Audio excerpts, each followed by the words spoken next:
Okay, so going forward to the next topic is embankments, right? So this embankments indicates the firm stratum, and above the firm stratum there is a big foundation soil, and on the big foundation soil there is a geo synthetic layer is provided between the embankment and the big foundation soil, right? So second figure indicates that the geosynthetic layers provided, and at the base there is a locally weak zone, right? So embankment on locally weak foundation soil with the patches of clay or peat or with sinkholes, right? So first one is a embankment on a uniform weak foundation soil, and second one is embankment on locally weak foundation soil with patches of clay or peat, etc. So the construction of embankments over soft or weak foundation soils is a challenge for geotechnical engineers. So in the conventional method of construction, the soft soil is replaced by a suitable soil, or it is improved by preloading, dynamic consolidation, grouting, lime or cement stabilization, etc. prior to the placement of the embankment. So other options such as pile foundations, stage construction with the sand strain, are also available, but these options are expensive or time consuming or the both. So alternative option is to place a geosynthetic, which is geograde, geotextile or geocomposite layer over the soft foundation system soil, and construct the embankment directly over it, as you can see in this figure A. Right, sometimes more than one geosynthetic layer may also be required if the foundation soil has a weak zone or void caused by a sinkhole, throwing ice, old streams, big pockets of silt, clay or peat, etc. So in such situation, geosynthetic layers is often called as a basal geosynthetic layer, and it is as you can see in this figure number 2.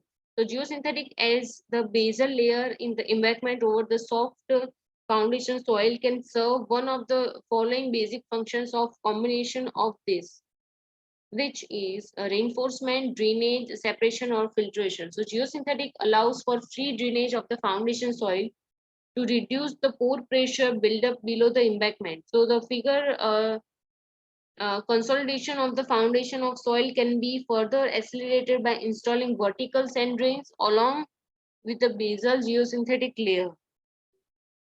Now, third one is a shallow foundation. So geosynthetic layers may also be provided below the shallow footings to improve the bearing capacity of soils. So it can be provided to support footings of many structures, including warehouses, oil drilling platforms, platforms of heavy industrial equipments, parking areas, bridge abutments. Such reinforced foundation soils provides improved load bearing capacity and reduce the settlement by distributing the imposed load over the wide area of big subsoil. As you can see in this figure, this loaded footing is rested on engineered granular fill, and this fill is resting on geosynthetic layers. And at the bottom of there is a soft foundation soil. So next one is the roads. So in many places in India, high water table of subgrade is constant concern to road engineers. The geotextile in subgrade subbase interferes of the road can effectively deal with this problem. Right, so the provision of geotextiles in roadworks may serve three functions, which is a separation, drainage, reinforcement. Right, the separation geosynthetic layer is generally placed at the junctions or interface of the granular layer and the soil subgrade. So if the geotextiles is not provided at the interface between the granular layer and the soil subgrade, the vehicle pressure over time, and this causes the subgrade soil to migrate into the granular base, and because of that reducing the strength of granular base and resulting into the failure of the granular base. So talking about drainage, when a road embankment is to be constructed on compressible soil, the consolidation of a subgrade soil over a period of time will cause cracks and potholes in the road surface. So in order to avoid this, usual procedure is to provide vertical sand drains, which accelerate the consolidation process prior to road surfacing. So this action can be more effectively achieved by provision of geotextiles to provide vertical and horizontal drainage system, right?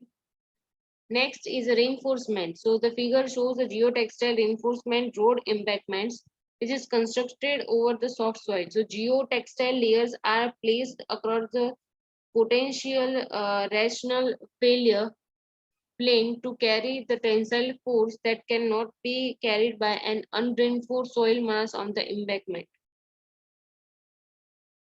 So next is railway tracks.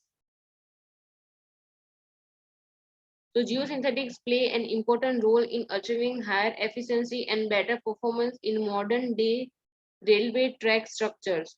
So geosynthetics is used for track stabilization in USA, Canada, and Europe.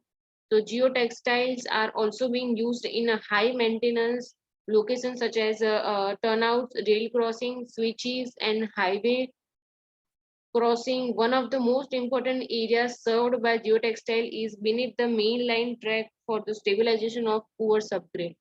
So the main function of geotextiles when used in track structures are separation between the soil subgrade and the blast, filtration of soil pore water rising from the soil subgrade beneath the geosynthetic, and later drainage of water entering uh, from above and below the geosynthetic within its own plane, leading to the side drainage ditches.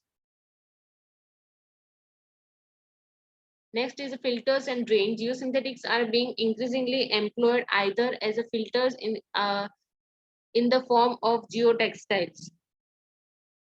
In conjunction with the granular materials or pipe as shown in figure, shows us geo, geotextile as a filter, which while in the figure B shows use of geocomposites as a drain, where geosynthetics is used as a filter in drainage application, so it prevents upstream soils from the entering adjacent granular layers of subsurface drain.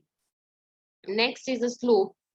Soil movement due to the force of moving water, wind, and seeping water or gravity is called soil erosion. So geotextile on a bare slope decreases water runoff velocity